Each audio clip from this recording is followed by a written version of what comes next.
इसी बीच एक बड़ी जानकारी देते हैं अपने दर्शकों को। सेंसेक्स में 2300 अंकों की गिरावट आई है। बजट का असर, अब सरकार कुछ भी कहे लेकिन बाजार कुछ और ही बोल रहा है। सेंसेक्स में 2300 अंकों की गिरावट। सबसे पहले विनोद सर इसी पर रिएक्शन चाहूंगी आपका।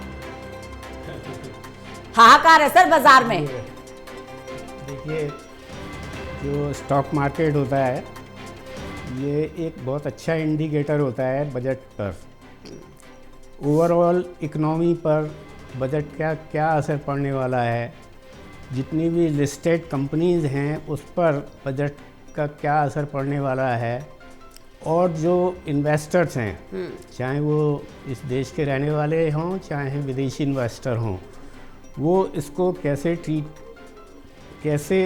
देखते हैं, ये सबको जानकारी है कि फॉरेन पोर्टफोलियो इन्वेस्टर पहले से ही कई महीनों से अपने शेयर बेच के जा रहे हैं इस देश से। अब ये प्रक्रिया लगता है आज बजट के आने के बाद लगता है और तेज़ हो रही है, और यही चलता रहा तो हो सकता है सेंसेक्स अभी 2300 गिरा है और भी आगे कुछ दिनों में और गिरे, देख सकते हैं।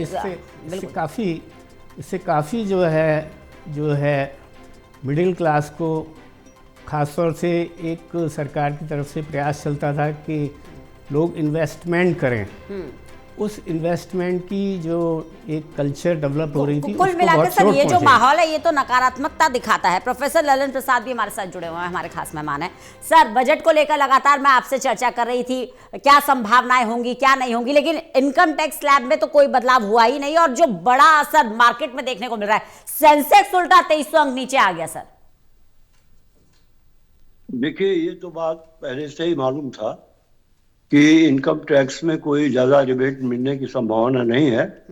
हालांकि ये चर्चा थी कि स्टैंडर्ड डिविएशन में बढ़ा देंगे, कुछ करेंगे, लेकिन कोई इसकी बहुत खास उम्मीद नहीं थी। इस बजट में कस्टम ड्यूटीज़ को उन्होंने रेशनलाइज जरूर किया और बहुत से आइटम्स पर कस्टम कम कर दिए हैं, खासतौर से जैसे क्रिटिकल मिनरल्स है, एविएशन सेक्टर में पार्ट्स वगैरह हैं, या न्यूक्लियर एनर्जी और न्यूक्लियर पावर प्लांट्स के लिए जो पार्ट्स चाहिए या क्रिटिकल मिनरल्स के लिए चाहिए, और कुछ उन्होंने प्रोसीजरल रिफॉर्म्स किए हैं कस्टम में, वो एक अच्छा स्टेप सरकार का कहा जा सकता है। लेकिन बाकी डायरेक्ट टैक्सेस में तो कोई रिबेट नहीं दी गई है, और मैं समझता हूँ कि इससे जो सैलरीड क्लास है वो निराश हुआ है बहुत जबरदस्त।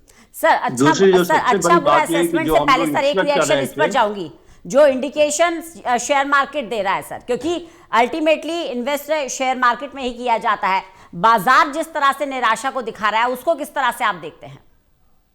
अब देखिए, बाजार तो निराशा दिखा रहा है, वो ठीक भी है, क्योंकि हमने पहले भी देखिए आज सुबह जो डिस्कशन था उसमें कहा था कि इन्वेस्टर्स को इंसेंटिव देना चाहिए ताकि डोमेस्टिक इन्वेस्टमेंट बढ़े, और फॉरेन इन्वेस्टर्स को भी इन्वेस्टमेंट के लिए प्रमोट करना चाहिए, लेकिन उसके लिए सरकार ने कोई स्टेप इसमें नहीं उठाया। कैपिटल गेन टैक्स कम करने की बात चल रही थी, वो भी कुछ नहीं हुआ। डायरेक्ट टैक्सेस के स्लैब में रेशनलाइजेशन की बात थी, वो भी नहीं हुआ, और कोई टैक्स रिडक्शन लोगों को नहीं दिया गया। तो सरकार को ये बात तो समझनी चाहिए कि जो ये ठीक है कि इन्फ्लेशन रेट कम है, लेकिन इन्फ्लेशन रेट कम होने का मतलब ये नहीं कि ग्राउंड लेवल पर लोगों को परेशानियां कम हुई हैं। मेडिकल एक्सपेंसेस बढ़ गए हैं, एजुकेशन के एक्सपेंसेस बढ़ गए हैं, और ट्रांसपोर्ट के एक्सपेंसेस बढ़ गए हैं, हाउसिंग के एक्सपेंसेस बढ़ गए हैं, और हाउसिंग के लोन का और जो मेन अमाउंट होता है उसके पेमेंट का, इन सब में जो दिक्कत पब्लिक को आ रही है, इस पर सरकार ने कोई ध्यान नहीं दिया। तो आम आदमी को और जो सैलरीड क्लास है उनको तो वाकई निराशा हुई, और जो इन्वेस्टमेंट का माहौल बनना था वो माहौल नहीं बना, और जो शेयर मार्केट आज दिखा रहा है नीचे गया है, तो उसका सबसे बड़ा कारण यह है कि जो हाल में FIIs पैसा निकाल रहे थे, अब लगता है कि वो और भी निकालेंगे, ऐसे ही निकालते रहेंगे, तो इससे शेयर बाजार डाउन होने की संभावना है। कुछ तो सरकार को इंसेंटिव देनी चाहिए थी शेयर होल्डर्स को, ताकि कुछ इन्वेस्टमेंट और आए। तो जो शेयर मार्केट अगर गिरना है, ये संभावना पहले हम लोग उम्मीद करते हैं सरकार कुछ ऐसा करेगी कि ये गिरावट रोकी जाए, लेकिन गिरावट रोकने का प्रयास कोई नहीं हुआ है इस बजट में। और ये कोई गवर्नमेंट का मेरा ख्याल ये स्टेप से इन्वेस्टर्स पूरे देश में निराश हुए हैं। शेयर में पैसा लगाना, म्यूचुअल फंड में पैसा लगाना और पैसा बैंकों में रखना और हर चीज़ में ये थोड़ा लोगों की कठिनाई बढ़ेगी। लोग सोचेंगे कि इनकम का जो जरिया इतना अच्छा था वो शायद उतना नहीं है, और इनसिक्योर हो गया ना कि अगर ये शेयर मार्केट नीचे गया तो बहुत से लोगों के पैसे डूब जाएंगे, और खासतौर से स्मॉल शेयर होल्डर जो इतनी तेजी के साथ अट्रैक्ट हो रहे थे शेयर मार्केट में, तो उनके लिए इंसेंटिव कम हो जाएगा शेयर बाजार में पैसा लगाना। बिल्कुल और सर, इससे हमारा इन्वेस्टमेंट, डोमेस्टिक इन्वेस्टमेंट अफेक्ट होगा। बिल्कुल। के मित्तल सर, देखिए शेयर मार्केट में इन्वेस्ट करते हैं ताकि सेफ मनी आए, ग्रोथ अच्छी मिले, लेकिन शेयर मार्केट का हाल तो आप देख ही रहे हैं। अब दूसरा ऑप्शन आ जाता है गोल्ड का। तो शेयर मार्केट में जब इतनी गिरावट है तो आप अनुमान लगा सकते हैं कि गोल्ड की क्या स्थिति होगी। अब लोग सेफ इन्वेस्टमेंट कैसे देखेंगे इस बजट के बाद? कितनी विश्वास बहाली होगी कि हम कहाँ पैसा लगाएं? और सरकार से जो उम्मीद की जा रही थी अर्थव्यवस्था को मजबूत करने की, हम 2047 तक विकसित भारत का लक्ष्य लेकर चल रहे थे, कितना पूरा हुआ वो नजर आ रहा है इससे? कि जहाँ तक मेटल की बात करें, गोल्ड सिल्वर की, तो दोनों आज भी काफ़ी डाउन हैं और वीकेंड में भी काफ़ी इनमें नरवी देखी गई थी। फ्यूचर्स अभी भी काफ़ी डाउन हैं। तो मेरे ख्याल से आने वाले समय में हो सकता है अगर और थोड़ा सा नीचे जाते हैं तो ये एक अच्छा विकल्प इन्वेस्टमेंट के लिए हो सकता है, लॉन्ग टर्म के लिए, स्पेकुलेशन के लिए नहीं।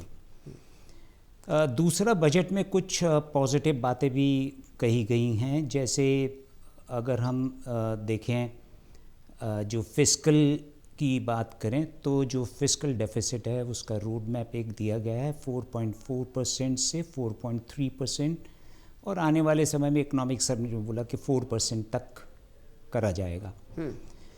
जो बोरोइंग की बात करें, डेट टू जीडीपी रेशो, वो आज की डेट में 56.1% है, लेकिन इसका इस साल में 55% पे रखा जाएगा और आने वाले समय में 2030 तक उसको 50% प्लस माइनस 1% तक कर दिया जाएगा। जी, के मित्तल सर, इंफ्रास्ट्रक्चर पर फोकस है, ये एक आप प्लस पॉइंट देख सकते हैं। कॉरिडोर बनाए जाएंगे, हाई स्पीड ट्रेन नेटवर्क को भी बढ़ावा दिया जाएगा, किया जाएगा जी। 7 नए वंदे भारत या फास्ट ट्रेन कॉरिडोर्स आइडेंटिफाई करे गए हैं।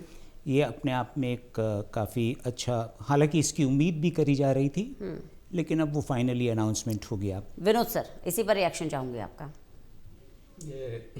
इन्वेस्टमेंट एनवायरनमेंट, जो इंफ्रास्ट्रक्चर पर फोकस रहा है सरकार का, छोटे उद्योगों को भी बढ़ावा दिया जा रहा है, एमएसएमई ग्रोथ फंड भी बढ़ाया गया है, उस पर देखिए ओवरऑल जो पिक्चर